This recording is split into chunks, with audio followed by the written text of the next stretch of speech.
Work out your niche. So say, like for me, say you're a gym brand, you need to work out, so we're going to do one post a week on the gym wear, we're going to do one post a week on workouts, we're going to do one post a week on post-workout foods, or what I've had in a day, because that's your inside scoop, that's your personality, because you're showing what you've eaten in a day. You don't have to do that. It's not really anything to do with business, but people are getting the inside scoop and the personality. And then within that, you're showing your gym wear, you're showing your gym supplements, whatever it is, and people are going, so where did you get those leggings from? Where did you get those supplements from? And it's about organically adding your products into it. I like to call my unlimited content matrix, and essentially you break your business down into 4 pillars, right? You're welcome. Before I even start, you break your business down into 4 pillars. You say, okay, let's say for example, Scrunches by Susie. She really likes, fashion, right? She really likes hair, and there's another 2. So you break down hair and fashion, and you get their keywords. So you say, okay, fashion, we have models, we have material, we have this, that, and the other. And then for each of those keywords, you'd break that down into the who, what, when, where, how, and why. What's sustainable happens quickly. Nothing. Like very few of you can show me an example of something that is sustainable, that is built quickly. I look at a plant. You look at a tree. Look, the biggest tree in the forest here. How long has it been there for? Thousands of years. It's not coincidence. You look at buildings. How long did they build a building? How long does it stay standing for? Yeah. Look at a baby. If a baby is born too soon, it's at risk of dying. Everything in life. There's not one thing in life here that can happen quickly and is sustainable. So when I tell you the post here for the next 6 months here, that's me using the laws of life and nature and what we see around us to understand that nothing in life that is built quickly is sustainable. I love the psychology of it. And I think sometimes with digital marketing, we forget that it's the same thing. It's just using different platforms. And the speed in which the digital platforms allow us to market to our audience compared to traditional offline is just incomparable. It's just crazy fast. And also the accessibility of how many people we can reach. And so it can be quite overwhelming when we think about the bigger picture of digital marketing, but really when it comes down to it, it's about the psychology that we've always known. And that goes right back to, hey, I've got some of these carrots. I've noticed that you haven't got any carrots. What about these? Should we swap some carrots for some of your potatoes? So it's about the psychology of somebody wanting or needing something and then somebody else being able to provide. We call it edutainment. So it's education and entertainment. Yeah. And don't be scared by the entertainment word, because entertainment is broad. Anyone can find anything interesting. It doesn't need to be humorous or anything like that. Teach us about this, and you can do that with a hook. So one tip for video content is you need to capture someone's attention in the first 3 to 5 seconds. You need a hook, and that hook it needs to draw in that person. So on TikTok, you can write a cover title on your video. If your service is beneficial in some way, a hook on that cover title could be, this is what really saves me time when I'm ... That's a hook, because now I want to know what saves you time. So this is where services can really play up to, how is this beneficial for you? Why should you be parting money? How can this change my routine in the best way possible? So that is everything that they need to be pushing.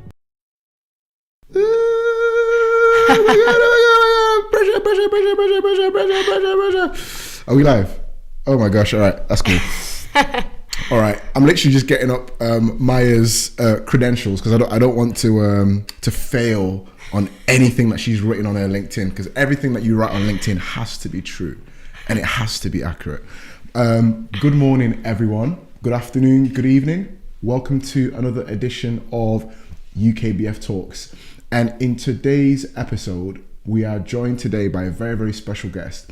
And before we go into introducing and showing you who this guest is, if you are someone who is wanting to take your mindset and your ability to think to another level when it comes to business, when it comes to your personal life, when it comes to thinking things through, strategy. I'm hoping and believing some of the tips and the skills and the strategies that this person is going to bring today is literally going to take us to another level. So I've really, really built her up, right? And I'm really hoping that I know that she's going to deliver. So without further ado, let me read her LinkedIn profile, right? So mental fitness for working professionals, and she's worked with some really, really cool global brands, which we've spoke about off camera. She is the founder, should I say co-founder or founder? Yeah, well, you can say founder's good. Founder's good, sounds better. She's a founder of Remap, and I'm introducing you today to Maya. How are you doing today, Maya? Hello, yes, I'm really good, thank you. I'm good. That's I'm good. excited. I'm sure you are. You brought a lot of exuberance, a lot of energy as soon as you walked through the doors. We love having people from London because every time they come to our studio and our offices, they literally look around thinking, this is a lovely countryside. And we're like, yeah, we're trying to be different from you guys down south, Yes. you know, with all your high buildings. Yes. We like grass, we like nature. You guys like fumes and stuff like that. But To be fair, I'm sure it makes you guys way happier and way productive. So probably does. yeah, I'm moving here soon for sure. That's good. That's good. How are you doing today? I'm doing really good, thank you. I feel very present. I feel quite content. And yeah, just really excited about this conversation. Yeah, no, that's good. That's good. So before I normally start with my questions, I always want to make sure that you're a human being. Okay. And that you're not a robot. So Yeah. I'm going to ask you this question. Who the heck are you and why should we listen to you today? Well, I don't think you have a choice. No, so yeah, so as you like greatly did my introduction. So my name is Maya, and before I say what I do, I'll say kind of like I'm just deeply passionate and slightly obsessed with everything to do with the mind. For me, and you know, for all of us, it's the foundation to everything we do. So like, why not obsess about it, and why not learn how we can use it to our advantage? Because so many of us are struggling, or we aren't really feeling our best selves, or not going to our potential. Yeah. So why should you listen to me today? Because I think you will probably learn something new, but also you'll probably be able to take something away from this that you can actually implement in your life. And that to me is cool. Like, I want to open people's minds to new ideas, new techniques, new tools that have not only helped me in my life, but saved my life. Yeah. So yeah, I want to bring something new to this conversation about the mind and that relationship we have with it. Yeah. And before I crack on with the questions, we've got a community of people who are startups, who are business founders themselves. How does being sound in your mind or being focused in your mind lend itself to the people watching? What will they get out of this? Yeah, so I mean, I'm a founder myself, right? Yeah. Like, I'm in that position, building a company. And let's be honest, building a company is one of the hardest things to do. There's constant stress, there's a roller coaster of emotions, there's rejections every single day. And so I think if you can learn to build a mindset that's personal to you, so it's a mindset that works with your emotions, your lifestyle, your business. Yeah. It's not only going to help how you feel every day and every morning, but it's going to mean you can think better, smarter. You can make decisions quicker. You can also be way more creative. You have ideas that actually others don't, but also you connect to your vision, your strategy, your purpose. And like, that is key when you are building a business. And last but not least, which I'd probably say is the most important, if you don't work, your dreams won't either. So taking proactive action for your mind and body and for your health is the best thing you can do. It will give you the best investment and you'll be able to show up to your business every single day. So if you can do that, then nothing can stop you, right? No, I believe that you're in a really good position. Like you said, being a founder yourself, running a business yourself, that you're speaking from a position of I'm not just chatting rubbish, but I'm actually implementing this stuff myself. So I'm really, really and one thing I will interested in your views as say, well. I'm also talking about it from a place where I've made the mistake too many times and I've seen what the consequences are. Yeah. So yeah, it's from personal experience, but also the results I can see. Yeah. Gosh, I've got a bit of a cheeky question in the chat already from someone called Casually Made, who says, "You reckon you'll cover most of this as an hour, boss?" I'll do my best to, don't worry. If you do have any questions as well, get it in the chat and I will fire it towards Maya's way. And yeah, so moving on so that we cover it in an hour so that Casually Made doesn't ask me any more interesting questions. Let me pull up my questions. Where are we? There we are. All right, so the first question I've got for you is, how does the practice of visual yeah, it's a hard word to say. No, it's a hard word to say. How does the practice of visualization contribute to the overall growth and the success of a business? Yeah, so I think it'd be a good idea to introduce what visualization is. Mm-hmm. So that is my niche. It's what I'm an expert in. Mm-hmm. And essentially, it's one of the most powerful mental training techniques in the world. So with visualization, you are basically priming and training your brain to perform its best. So when it comes to business, there's obviously a pressure. You're always having to think of things, whether it's ideas, whether it's managing people, whether it's finances. And like, we have 80,000 thoughts a day, 80,000. But that's not even the shocking thing. Wow. The shocking bit is that over 60% of them are negative. Wow. Because it's just habit. You know, when you wake up, it's like, oh, I'm tired, or oh my God, I have to go to this, I have to go to work now, I have to drop the kids. It's always like you're just on autopilot. So visualization is a way to stop that. It's a way to retrain and rewire the mind so that it can work to your advantage. So you can create thoughts in your mind that actually, when you do go to work, it's like, wow, like I'm going to show up in a better way. Yeah. I'm going to think differently. I'm going to break those patterns that normally those spirals you get into. Yeah. So especially in business, in that context, I think because there's always so much going on, it can be quite hard to control our thoughts. Yeah. And what I find quite interesting is that I love meditation and mindfulness, don't get me wrong, but visualization is something where rather than clearing the mind, you can actually use your thoughts, but in a more productive way. So as founders and as business owners, I'm not asking anyone to just like sit for an hour and just like not do anything. I'm asking you to train the mind, use the thoughts, but in a more intentional way. And so the process is essentially creating images, environments, and feelings before they've happened. So let's say you've got a pitch coming up, an investment pitch. We often just go in there, or we're like, oh no, what if I blank? What if I get a scary question? Take 5-10 minutes beforehand, close your eyes, see how you want to walk on stage or in that room, see what you want to say, the energy you want to bring, what are you doing with your hands, what is the content, see what the investors are saying, prepare yourself so that when you're actually in that position, your mind and body have done it. Yeah. So you can not feel as nervous, but in fact you bring a confidence. Yeah. Your anxiety is much lower because actually your mind and body have done it. Yeah. So you're in the position before. And so in little ways like that, you can apply visualization to accelerate your business, but also accelerate your role in the business. Yeah, no, that's really, really important. And it's quite scary that you just said that 80,000 thoughts a day and 60% of those are negative. Yeah. I can definitely see how visualization will play a role in somebody before they do something big.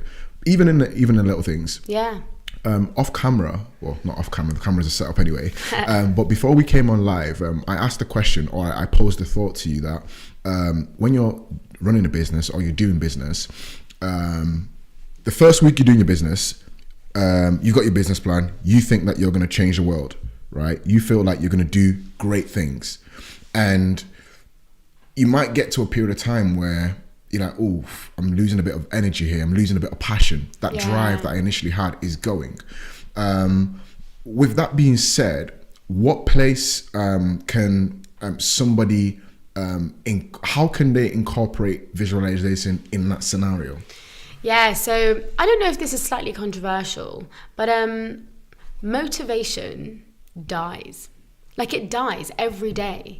You have to consciously and intentionally keep it alive. It's a bit like a flame. Whereas I think we live in this world where it's like we have to be motivated and inspired all the time. That's impossible. Yeah. It literally dies. But the thing is, so why I think visualization is so powerful for this particularly is because it allows you to align and see your goals, see where you are going, whether it's in 2 months, 2 years. And so every morning, this is for my business and for my personal life, I will close my eyes and I will see where I want to go and who I want to be. Yeah. That is what gives me my motivation. Yeah. It aligns my actions towards that. And like, hey, I don't even drink coffee anymore because I don't need that energy. You don't need that, yeah. Right? I get my energy from that direction I'm going in. Yeah. And it's less about the speed or less about getting there quicker. Yeah. It's more important if you're going in the right direction. Yeah. So if you can see that goal and that task and that vision in mind, then like you're so much more likely to make it happen. Yeah. And I appreciate as well that, you know, we can't stay motivated all the time. There are going to be days where we just feel a little bit lower or we feel a bit like restless, and that's okay. But knowing that you have the power to find that motivation again, and that comes from you. Yeah. If you are always externally motivated by money or, you know, status, it's a recipe for disaster, right? Yeah. So finding that internal motivation, especially as a business owner, is very powerful. Yeah. And it means that when others don't believe in you, you know where to get that belief from and how to stay motivated there. Yeah, I remember something that, so the founder of UKBF, Richard, when I started in the company a couple of years ago, one thing that he said to me was that helped him in the early stages was that he had a why. Yes. He had a solid why, something that he would, like, old school, put it on the fridge to give you something tangible to, that's what I'm working for, that's what I'm working towards. And when he got to that, or as the barometer was reached, it always extended to the next level, to the next level, to the next level. So I know that that's another way that visualization can be practiced. When you have something, like you said, when you think about where you're going, it's something that will definitely get you through, especially in the lower days. The reason why I can say this is because it's something that's helped me. Like, for example, if you're working in a company, you understand the vision of the founder, and the founder then empowers you.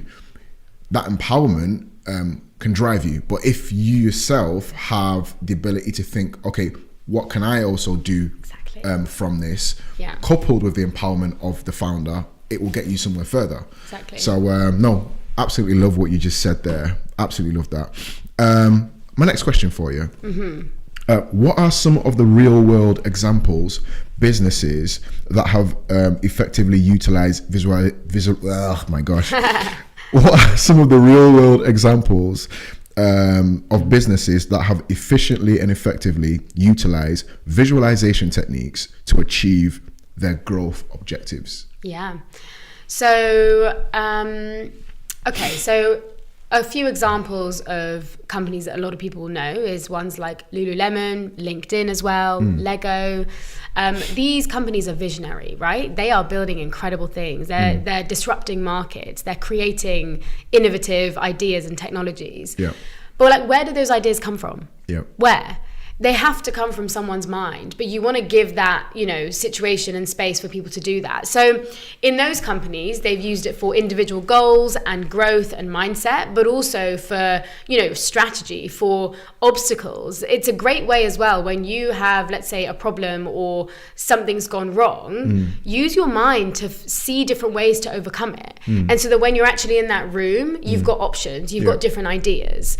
Now, when I look at smaller businesses as well, it's probably more important for them because they're still in this growing period where they're shaping what they're doing. Yeah, that's good. So I think, like, you know, some of the companies I work with as well, whether they're tech-based, whether they are people-facing, marketing, like I recently did a bit of work with a digital marketing agency and they were shocked at why it was so helpful.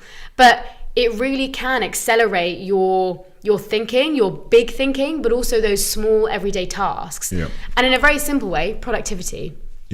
We live in a world where focus is just gone. Yeah. Like we cannot stay on a task for more than about 10 minutes. Yeah. So being able to show your mind, actually stick to this, finish it, keep that promise to yourself, you're so much more likely to do it. Yeah. Because we're just getting distracted by everything everywhere. Yeah. This is really important to do. Yeah.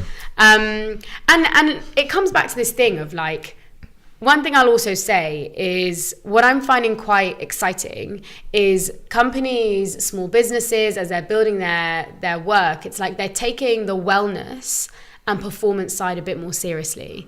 Because if your employees don't feel good or can't think well, it's the bottom line, right? You won't be able to get the revenue you want, you won't be able to grow at that pace you want to either. You won't reach the KPIs that you have, Exactly.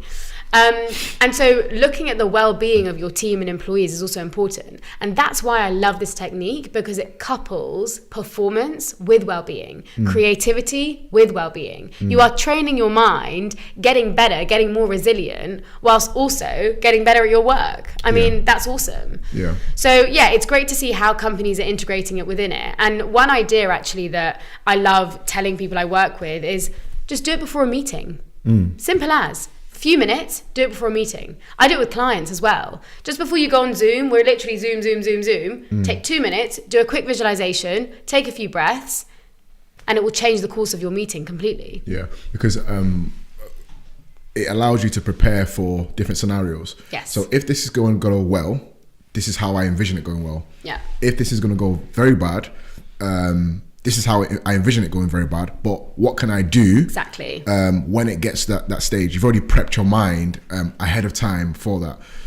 You touched on something there when it comes to focus, how we live in a TikTok generation, or we're living in a TikTok generation where, as you know, scroll, literally a few seconds, and it's really as you may know, it can really do something to our brain. The attention span is literally shrinking our brain in some capacity. What can people do practically to help them with stuff like that? Just with attention, but I'm staying focused on this task. This is what I said I'm going to do. Is it as simple as making notes? Is it as simple as using a Trello board? What can people practically do to help them in those instances? So first and foremost, recognize that when it comes to focus, every single person is different, because everyone has a different mind. You have a different way of working, right? Now, there are physical things you can do, and there are then mental things you can do. Yeah. So focus, when you think about it, comes under the bracket of attention. So think of focus like you're holding a torch on something. Whereas a lot of us, we like holding like 10 torches, trying to do like millions of things at once. So firstly, focus on holding one torch. Now, physically, yes, limit your distractions. Put your phone in another room and like create a workspace where you have minimal kind of like stimulation. Obviously, if you are someone maybe with ADHD or you need a bit of stimulation, of course, like do what works for you. So physically, try that. Secondly, like take off your notifications, like take down your emails, so that if you are doing a task, do it. And a great way to also plan it for your day is find your peak hours. So for me, mornings, I know I'm most focused, whereas past about 2 p.m, like I'm having the best time ever doing other stuff. So know your peak hours. Now mentally as well, I think the thing I find really interesting is, one thing, yes, of course, visualization can be really powerful for this, is if you even just take 2 minutes, 3 minutes to basically mentally rehearse doing the task beforehand, you're going to 100% be way more productive at it and more likely to finish it, which is great. So mentally you can do that. The second thing is as well, like focus is a skill. So it does take a bit of practice. And because we are so now used to doing one thing after the other very quickly, it will take a bit of time. But the more you practice, and I say start small, start with a small task, finish it, build that confidence in yourself, then do the next one. And then slowly you can build up your resilience to focus again. And something interesting is that I was reading this book the other day that was saying, we used to be able to hyper-focus, like in the caveman times. We've actually lost the ability. No one in this world can hyper-focus anymore, because evolutionary-wise, we have just lost it. Can you touch on what hyper-focus is? So hyper-focus is where like you can stick to a particular task, like with everything. You can be in a flow state for quite a long time. Whereas we just can't do that anymore. That seems like crazy to us. Yeah. So, and I'm not saying everyone needs to now hyper focus, but my point is like, let's just start building that skill of focus a little bit more and keep yourself accountable, right? Like some people use those apps that the tree grows, and like, you know, if you like use your phone, you have to pay like a charity. Like find those things that are going to help you. Find someone else to be a buddy with, you know, go offline for 20 minutes, 45 minutes, and then you can come back. But so definitely focus on your physical triggers as well as your mental triggers. Yeah. But yeah, I do think visualization is one of the most powerful ways to bring back that focus and train your mind again to show it that it can do it. Yeah, no, that's good. That's good. I've got a question here. Yeah. For someone watching.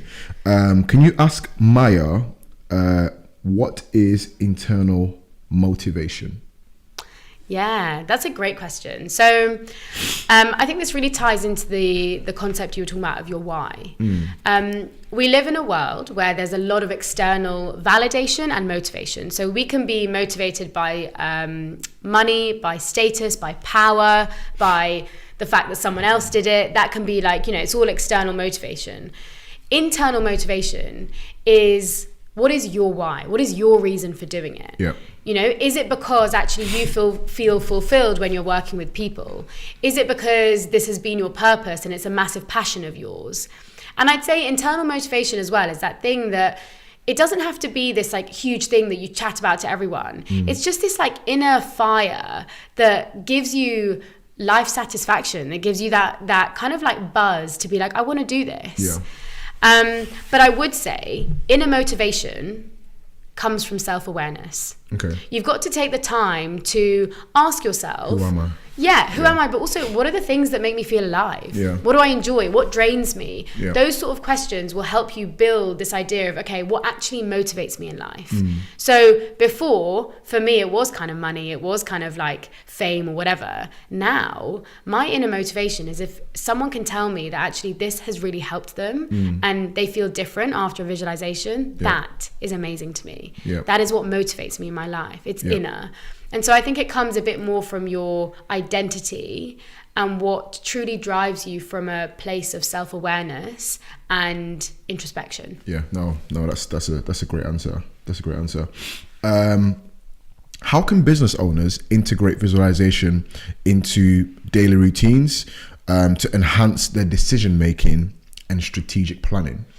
Yeah, so I think decision making and strategy is obviously something that every business of any size is going to be doing every day. Yeah. And there was a recent article from Poland that came out about how we can use visualization and apply it to our decision making.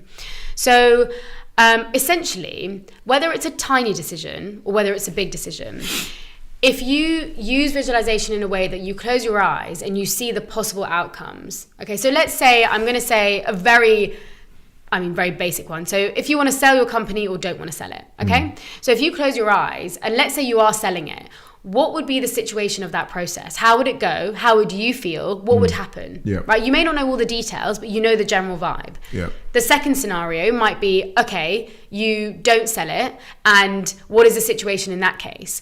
What it does is it gives your mind, before you've actually made the decision, the process of what could happen. And what this does is it basically gives you the opportunity and the space to take that time and reflect and be like, actually, this feels more right for me. This doesn't. And the cool thing is no one ever talks about it, but your companies like Disney, like Facebook, like Meta, whoever, they use this quite often at the senior levels to make decisions, whether it's to hire this person, whether it's to, go on with this creative project. And so when it comes to decision making, like I mentioned, you can start it at a meeting. You can ask your employees to just like take 2 minutes to think about, does this feel aligned? Does this not? But also individually, it ties into your purpose. It ties into your talent, your skill set. So you can add it on to kind of like the processes you take and the decisions you make. And one thing I will say, I think people might be thinking, yeah, but why should I do this? Like, I'm fine at making decisions. A lot of the decisions we make are on autopilot. We react. Yes. We're very quick to do that. Yeah. And so this gives you that moment of pause to be like, actually, let's make a conscious decision. And maybe it's a risk, but maybe it feels right to do. The second thing of your question was strategy. Yeah. So a lot of people will use outcome visualization to see the end result. Process visualization will help you be like, well, what steps do I need to take to get there? How should I get there? Yeah. And let's say something goes wrong or there's an obstacle. What do I need to do? How can I move around it? And so that's also a brilliant way to just give you ideas of what the stepping stones are. So when it comes to strategy, does this feel aligned? Can we do this? Do we feel possible that we can do it? Yeah. And one thing I've found in companies is a lot of people never feel confident about the strategy. It's like they know it slightly, but they're like, oh, I don't know if we can actually do this. So this is a great way to marry together the practicality and logical aspect of strategy with the emotion. Like feel excited about carrying out this strategy, doing it, fulfilling it. And so it brings together this very nice like energy, but also attention and drive to business strategy. Yeah, no, that's really comprehensively put. So when it comes to being able to make there's something that I do called the persona game. Yeah. Where I paint a persona of a business owner, and you give me some advice on what that business owner may do. So I'm going to play that game right now. Okay, good. So let's say my name is Jacob, and I sell barbecue ribs. Right? I don't know why I'm selling barbecue ribs. Maybe because it's hot outside. But I have a stumbling block that I have is that I'm new to market. It's a very, very saturated market, and I'm struggling with confidence. But I believe I've got something that will actually, once people taste it, it could make some waves, right? What advice would you give to somebody in that stage of business where they're starting up? They've got no confidence. They've got a great product. They've got good feedback on it, but they're just lacking confidence. What advice would you give to somebody like that? Yeah, I think this is a brilliant persona. No one is born confident. Like, no one. It is a skill that you have to learn. And something that has really helped me in my own life is distinguishing between confidence and self-confidence. So confidence is something that, you know, if I walk in a room, maybe I'm the loudest there, I'm getting everyone to laugh, and people are like, oh wow, like Maya, you're so confident. But I could be feeling so insecure and so unhappy inside of myself. Self-confidence is when you can walk into a room, you can be the quietest one there or the loudest, but it doesn't matter because you are exactly comfortable in yourself. Right, you know who you are and you know how you're showing up. But often the confidence side is this external validation, whereas self-confidence is like you only need your validation. So when it comes to building self-confidence, which naturally leads to confidence, there are tiny ways that you can build this in your everyday. And a couple would be: own your no's. Own your no's. Know when to say no to someone and be okay with that. Secondly, look at someone in the eyes. Be okay with looking at them. Yeah, exactly. Or look up when you're walking. You know, we're so like that actually our posture makes us feel less confident. So just look up. Secondly, visualize where you want to go, who you want to be, what is your North Star, what are your goals, and how do you want to get there. The other thing is, keep those promises you make to yourself. If you're going to say, I'm going to go to the gym or I'm going to go to the office today, do it. Because those little decisions will help build your self-esteem and confidence. So going back to the persona of, you know, in your specific scenario, you're building a business. That self-confidence piece is so key. It's the foundation and the building blocks. But start small. Confidence doesn't just grow the next day. But what I would say is, when you find those things that make you feel a bit more alive. So let's say you love going to the trade stands and selling your ribs like that, right? If you like that and it makes you feel alive, do more of that. And that will help you kind of like build this part of you that actually, it's so authentic and truthful that will, and it will give you the confidence to also try different things. And one, often things people always say is like, always go out your comfort zone to get more confident. I really disagree. I think the comfort zone is helpful as a human to give you a little bit of stability. then put one foot out into the, out of your comfort zone. Try a few different things out, but don't like go all out, because it's not sustainable. So find that balance of like what coming out your comfort zone is to be more confident actually looks like. So yeah, I'd say start with those small, tiny little ways to get a bit more confident, and then build it from there. Yeah, no, that's a really good, because I know that a lot of business owners, like we host networking events. When you step into the room, you see the people who they've been to various networking events, they're able to go and speak to anybody, but then you see the odd person who doesn't have the confidence to step out. Like I said, when they walk into a room, they may be shy, and being a business owner, you need to be able to communicate what you do effectively, because if people don't know what you do, how are they going to talk to others about you? How are they going to buy from you? How are they going to give you feedback on what you're doing? So there's a level of confidence needed. How can visualization aid that? I mean, this is probably where I use it the most. So from a very neuroscientific point of view in confidence, your mind doesn't know the difference between what is real and what is imagined. So let's say I'm a very insecure, I'm quite I don't really like speaking. We have these certain beliefs and pathways in our brain that will tell us, like, Maya, you don't like speaking. Like, just sit in the corner, don't say anything. You know that when you were about 5 years old and you were on that play or whatever, you embarrassed yourself. So we get these beliefs that then get so instilled in us that we'll go through life just like being that person. Exactly. Now, where visualization plays a role is if we see ourselves differently in a different situation. So let's say next time you are on stage or you're at this networking event, you visualize you walking into that room talking to maybe just 5 people, but doing it confidently, peacefully, contently, whatever it might be. You have just shown your mind a new pathway. Actually, maybe I can do this. Right. So if you repeat it, these neurons that are firing will then wire. So now that belief that was like, oh, I'm just this little shy girl, can start getting replaced with actually, no, I'm a confident woman who can walk in and speak. And again, it takes a bit of time, but that's where I've seen it most powerful. And if people kind of say to me, oh, but I don't know what it feels like to be confident, I would just ask them, think of one time in your life where you did feel confident. Everyone has had one, even if you are on your own somewhere. What is that time where you felt confident? What does that feel like for you? Tap into that in your visualization. Bring that to the present moment, because you are capable of it. You just haven't felt it for so long.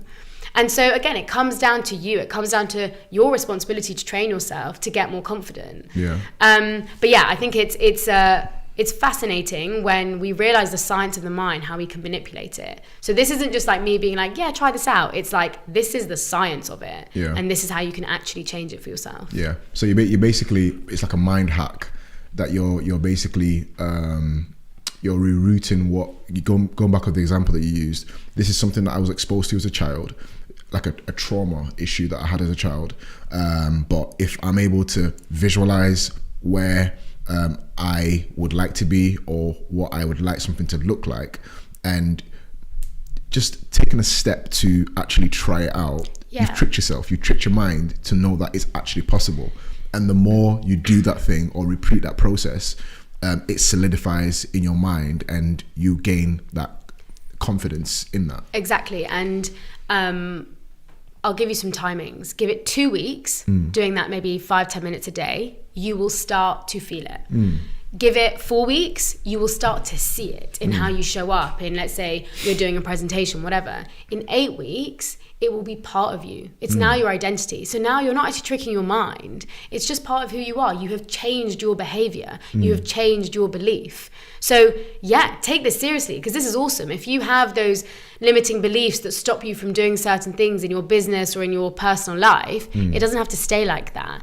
But the one thing that will limit you from, growing your business or accelerating it or even being the person you want to be is your mind. So this is a great way to reshape that and show it that actually you are in control. No, love that. Gosh, there's been so many different nuggets that you've given there that I'm not even able to focus on my own questions. So How can visualization aid in overcoming challenges, obstacles that arise during the entrepreneurial journey or in the lifespan of a business owner? Yeah, I mean, God, this could take about 2 hours, isn't it? Like, you've got 2 minutes. I think challenges are everywhere, right? Yeah. They hit us like bricks or, you know, wherever it is. We are slipping, we're sliding, they're always there. And what I will say, the challenges don't get like smaller or less frequent, but your ability to deal with them and respond to them get better.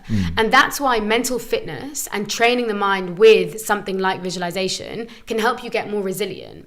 So, you know, when an obstacle comes your way, it's like rather than just reacting, you can be like, okay, I'm prepared for it. Yeah, you can prepare. So a good example is, it's slightly different, but like Michael Phelps used this very famously. I love Michael Phelps. Yeah? Okay, so he used this in his swimming where he basically visualized his goggles coming off and something going wrong. Yeah.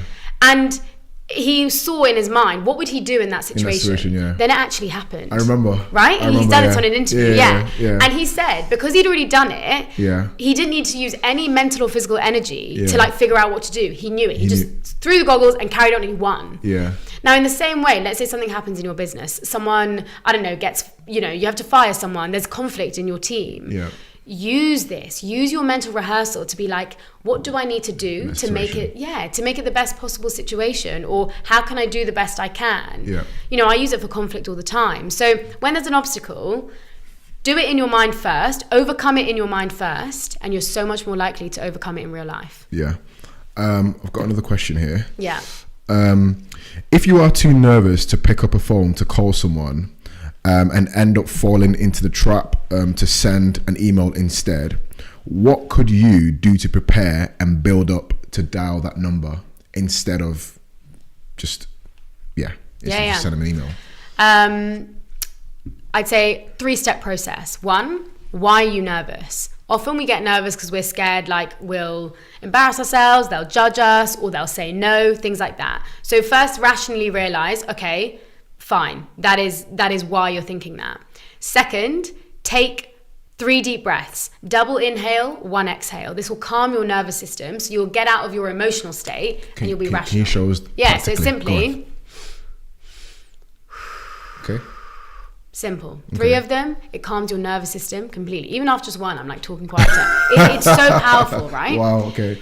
The third thing is visualize it. Take 30 seconds, close your eyes, see yourself typing in those numbers and just putting on the phone. Whatever happens, show your mind that you can do it, because you're so familiar with kind of like having the guts to do it and then just being like, no, let me just send the email. Show your mind, no, we're going to do this, and then just do it. Feel the fear and do it anyway, because what's the worst that can happen? It comes back to the first question. Why are you actually nervous? So do this 3-step process and you will gain a type of confidence that even if something goes wrong, you'll be fine because you did it. Keep that promise to yourself that you did it. Yeah, no, that's good.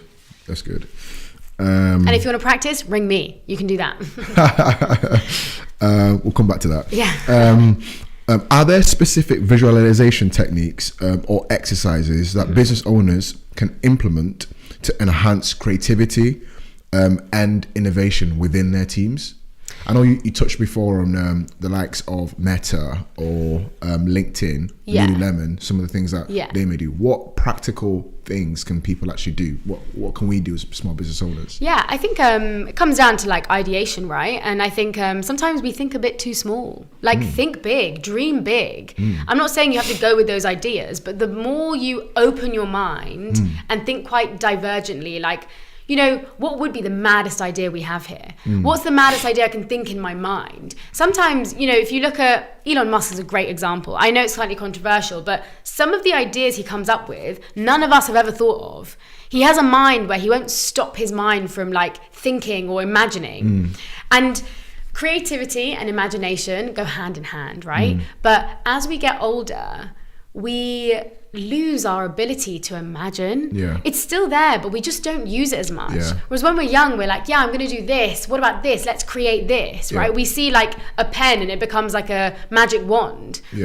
Tap back into that. Your imagination is a superpower. It's such a great tool when it comes to, you know, ideation, when it comes to maybe disrupting the market. So tap into that, be imaginative, be playful, and you can create new things. And that's why I think for me, yes, visualization is one of those exercises that, you know, after maybe writing some ideas on a post-it note, I'm like, right, now when I think of them and I see them, what does it look like? How can I make it even bigger in my mind? Because it has no limits. So use that.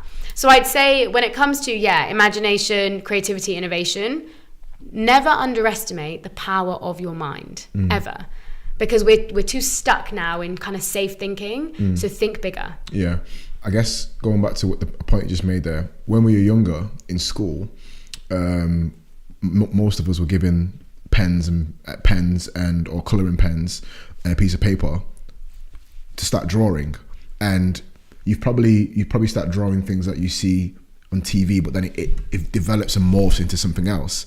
And probably over the years, because we've grown up in a system which probably neutralizes our imagination, we're not allowed to develop and grow that unless you intentionally put yourself in a position to do that. So everybody's got that inner child that's creative. Everybody's got that inner child that wanted to be a superhero, that wanted to be the next person that go to the moon or something like that. So it's about tapping back into that. So I really like that point you just made. And one thing I've found is imagination inspires others as well. So if you're in a team and you suddenly have this idea, it actually like inspires someone else to think in a different way or things like that. And like, I'll give you a good example. The business model canvas, right? We're obviously all told you need to use that at the beginning and like find out your business model. I literally like found it, I just didn't know, it didn't fit my model. So I imagined a new one. And it's still a business model, but I used my mind, I drew to think of a whole nother one. So you don't have to do it the way everyone else has already done. Like, how do you think Disney came about? Like, he literally imagined these characters and now look where it is. That imagination is so key in these companies. Never lose that, ever. No, that's so good. That's so good. Okay. Got another comment here.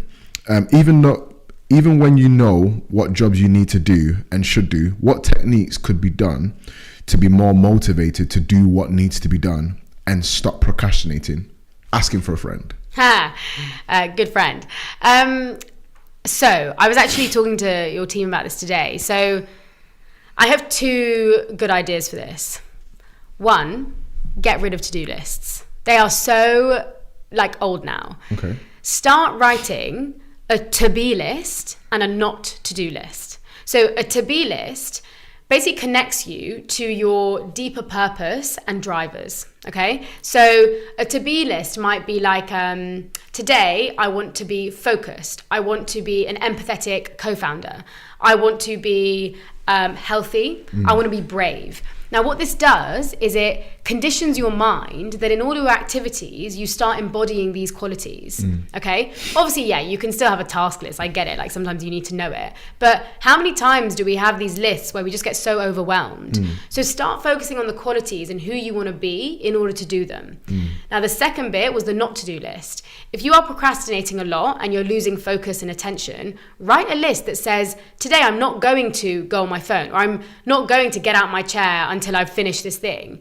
Because by actually writing it down and saying it, you are telling your mind, do not do it. And it can just help prime it. And then that last one, which obviously I will come back to, is if you are lacking this focus and you know what you need to do, start just small. Take one task, show your mind, visualize that you are doing it, even if it is eating your breakfast. I don't care. I want you to build that confidence and that self-esteem so that you know you can complete your tasks.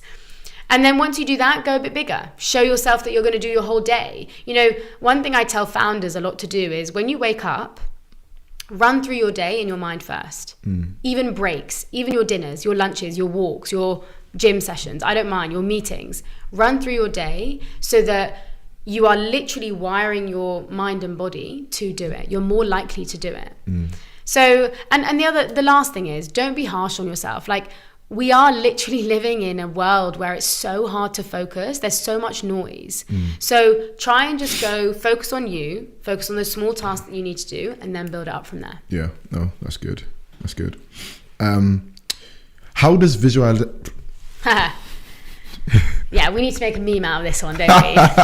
How does visualization, yes, got there, impact effective communication both internally and with team members and externally with customers and stakeholders? Yeah, I mean, look, communication is the groundwork, right? You've got to know to communicate your idea, your selling, whatever it might be. And there's two kind of areas of this, I'd say. I think invisible communication is something that not a lot of people think about, which is like your eye contact, it's your hand gestures, it's your space, from that person, even on Zoom. Like, when you're so close to the camera, it's actually really intimidating. So taking a step back. So, sorry, this invisible communication is super important. And something that I do when I do my speeches or even things like this, I actually see, what do I want my body to do in the situation? What do I want my eyes to do? Do I want to laugh? Do I want to cry? Little things like that can really actually change that. And one thing I would say is there's a book called Captivate. It's brilliant and it shows you... What, did you write it? Well, no. I wish I did though. It's really cool. She actually analyzes all the like Shark Tank, Dragon's Den people and picks out what they're doing with their hands, with their eyes, with their feet, literally, and will show you. So that's a great book, Captivate. Then when it comes to external communication, which is my favorite, public speaking, being able to hold yourself, those filler words, all of these things, trainable. It's so trainable. A lot of people say to me, oh, but I can't public speak. I'm just really bad at it. I don't believe that. I think that's an excuse. Because again, it comes down to, it's a belief you have in your mind, whether it was something that happened when you were younger, whether it's just that you think other people are better than you, but you can be like that as well. And everyone communicates differently, but that's cool. That's your uniqueness. That's your zone of genius. Make that bigger. So when it comes to communication and public speaking, and I know I keep coming back to visualization, but I think it just shows how versatile and applicable it is. And so when I was doing my TED Talk, for example, 90% of my... Cheeky way to plug your TED Talk there. Yeah, you can go and watch that. 90% of that, though, was actually all in my mind. I would visualize every day what I wanted to say, how I wanted to say it, but also how people were reacting to it. So it meant that when I was on stage, like, again, I had trained my mind and body so consciously that it was pretty prepared, seamless. Exactly. So yeah, I think with communication, it's like, be yourself and be authentic, but don't let those beliefs like kind of get in the way of that. No, that's good. Almost through my questions, which is great.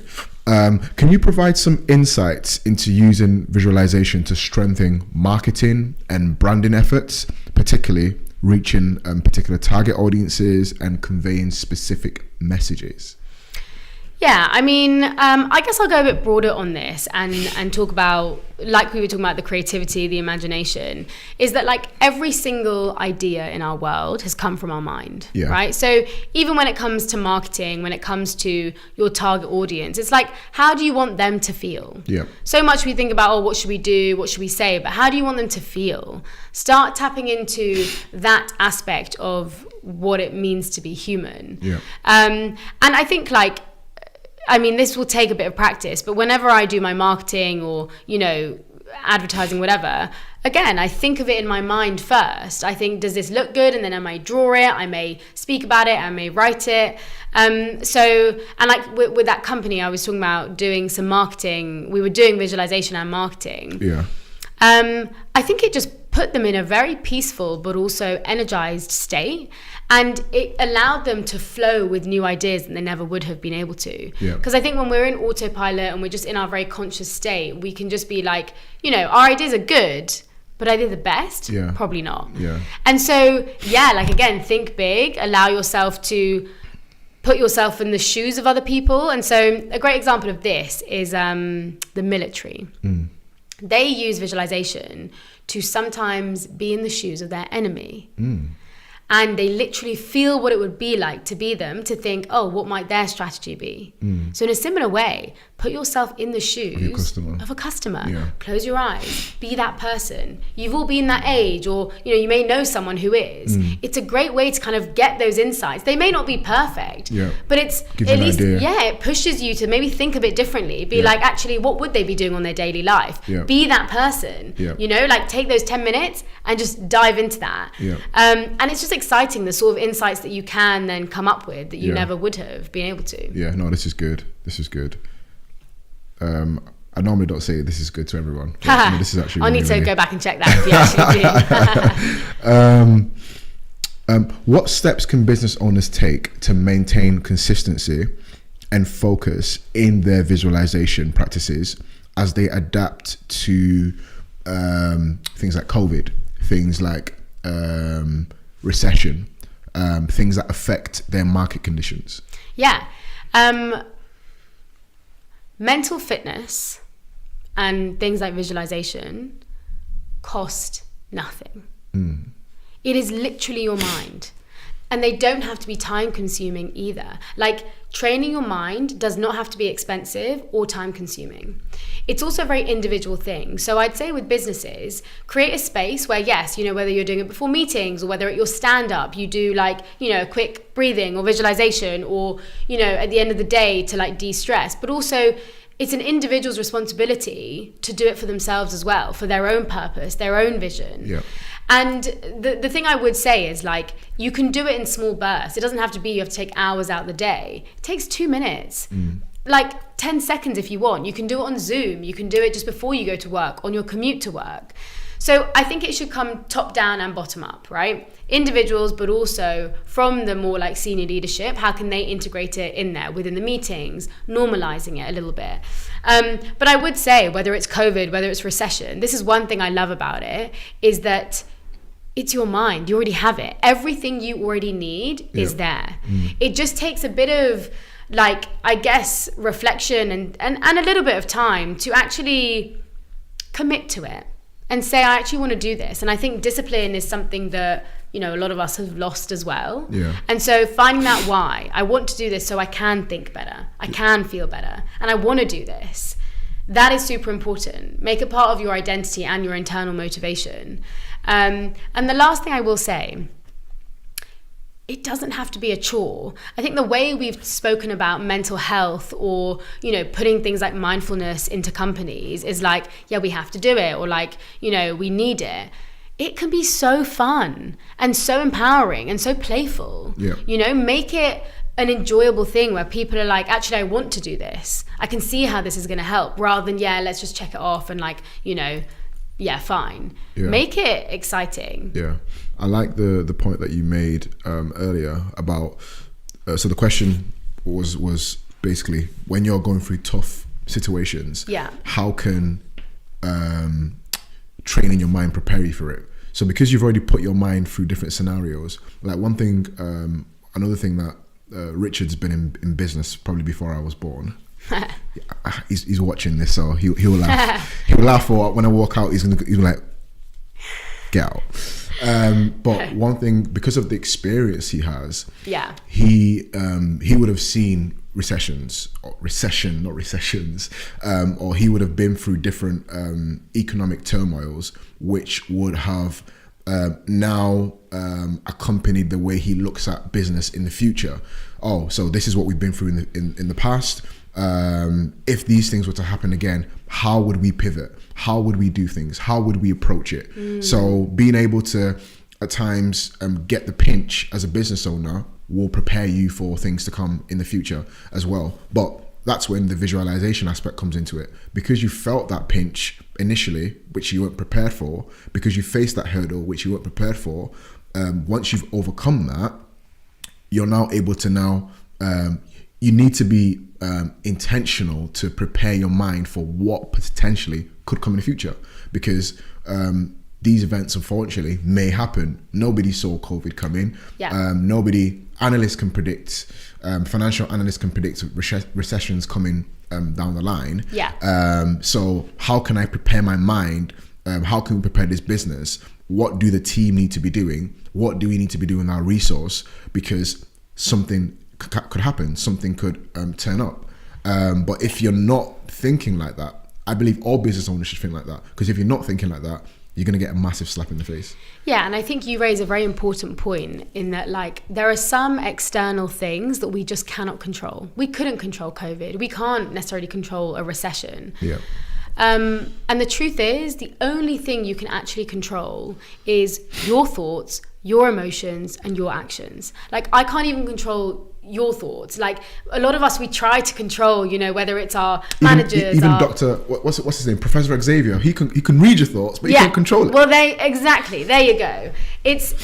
It's so true, though. We try so hard to control these factors. Yeah. But if you actually focus on what you can control, which is your mindset, it is your ability to think, okay, but how could we overcome this? Or what do we need to do to, you know, keep this part stable in our business? Then actually you realize you put more energy to where it needs to go, and you will find different solutions. But so many of us get weighed down by trying to control things that we can't. Yeah. But really, really take that truth on. The only thing you can control is your mind, your thoughts, your actions. Simple as. Yeah.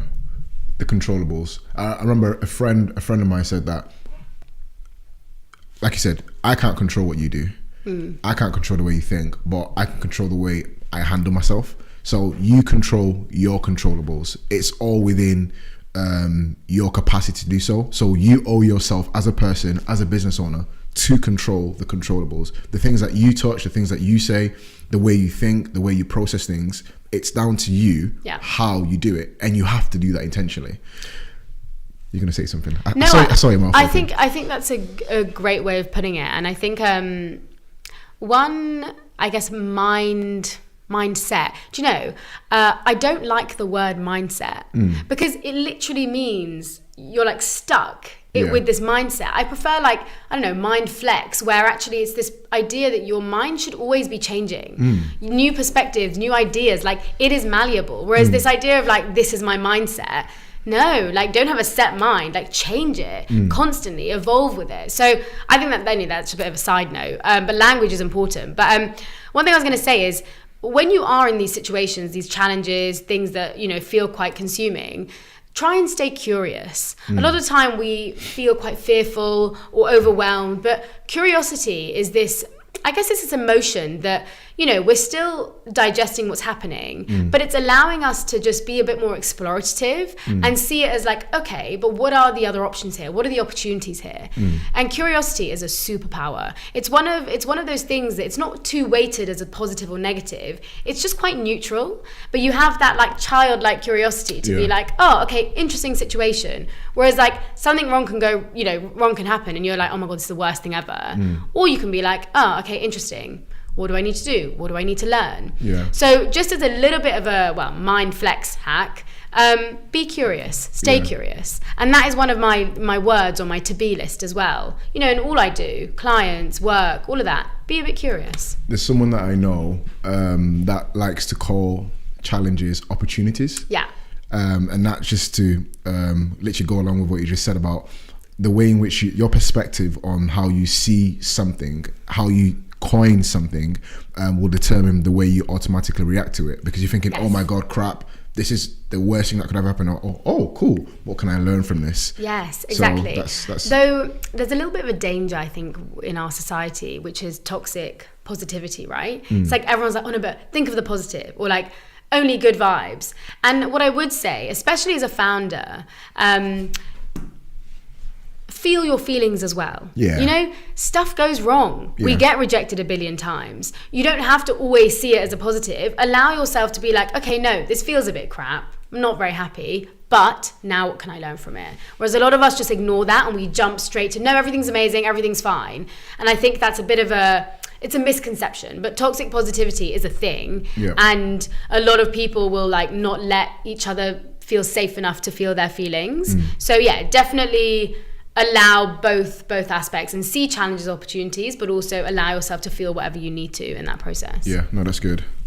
My last question to you today is how can business owners leverage visualization to cultivate a growth oriented, I know you don't like the word, but mindset, and inspire their team members to collaborate towards shared objectives? Yeah, I mean, I love that we're finishing with this, because I do think the most underrated skill and practice in life and business would be visualization. And I know that's quite a bold statement, but I think, especially in the context you just asked, so from a business point of view, like, it is incredible leverage, because like we've mentioned, you can be using it for creativity, for ideation, but also that vision, that strategy. And when it comes to inspiring your team, one thing I found in businesses is it's like everyone knows the vision, but no one knows the vision. No one feels it. No one's excited about it. Whereas if it's your vision, that should be epic. Everyone should be like, yeah, this is amazing. How can I contribute? So I think companies, more than anything, in the world we live in, it's like, have your vision, write it out. Now, get everyone to talk about, well, what am I going to do with it? What am I going to contribute? What's my purpose? Yeah. And then visualize that. So you can see where you are going, but you can see your individual place in that. And it creates such an amazing inspiration in the team, but a sustainable motivation as well. Because then when one team member is maybe feeling a little bit low, another is being like, yeah, but you remember what we connected to. Yeah. And it connects the team together as well. Yeah. So you've got this shared feeling, but also value. And I think a lot of people don't realize the emotion that is attached to a vision or goals. Yeah. The emotion is a huge part of it. That's what's going to make us stick there, no matter what happens. Yeah, exactly. Yeah, no, that's really, really good. It's something that the perfect example you just gave there was, if there's a specific team member that's not really up for it for whatever reason, because life happens. They may be stuck in a funk for a period of time because life happens. Yeah. Having the culture being exuberated by the founder's vision, and sometimes it needs to go past just being the founder's vision. It needs to become our vision. Yeah, right? When exactly. It becomes our vision, everybody knows the role they play.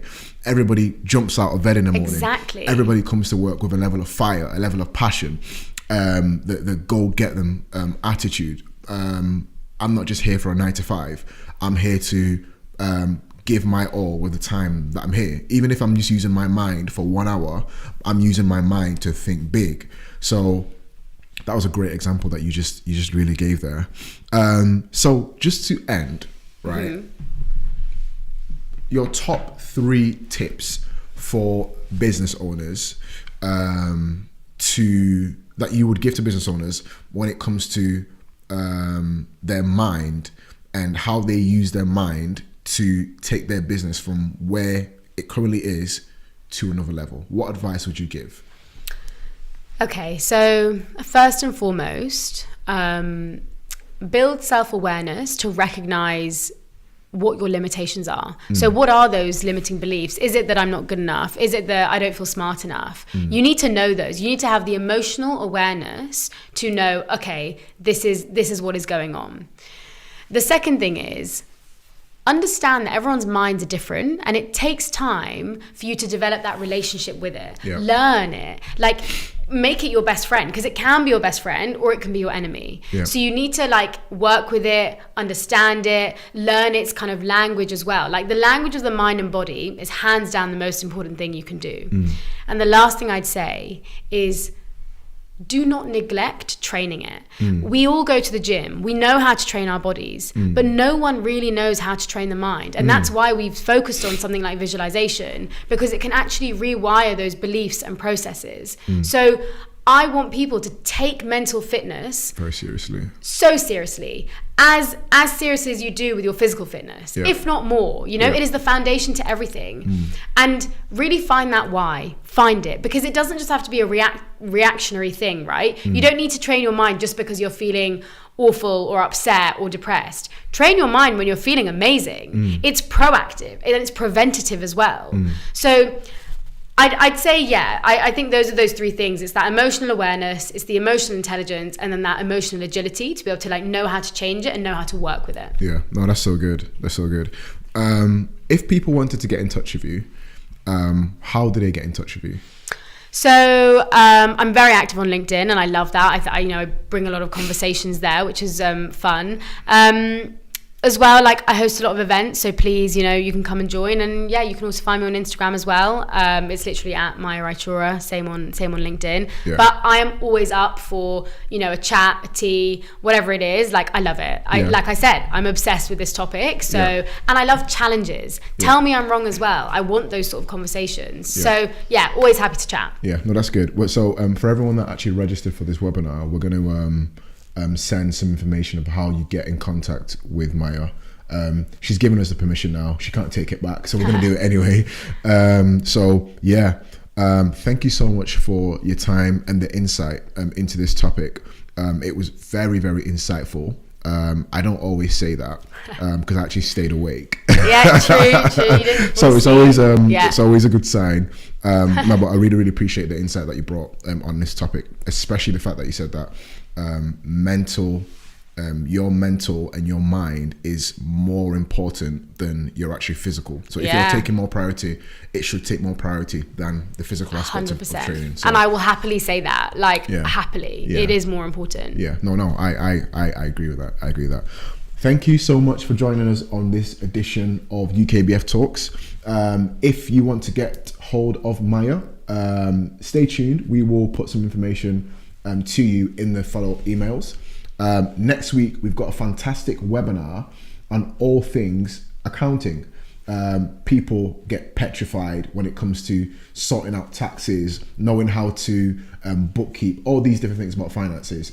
And I'm going to be joined by a fantastic accountant called Rajesh, and he's going to bring great insight into that. So if you've not already registered or signed up for that webinar, get yourself signed up, get yourself tuned in, and I will see you next week.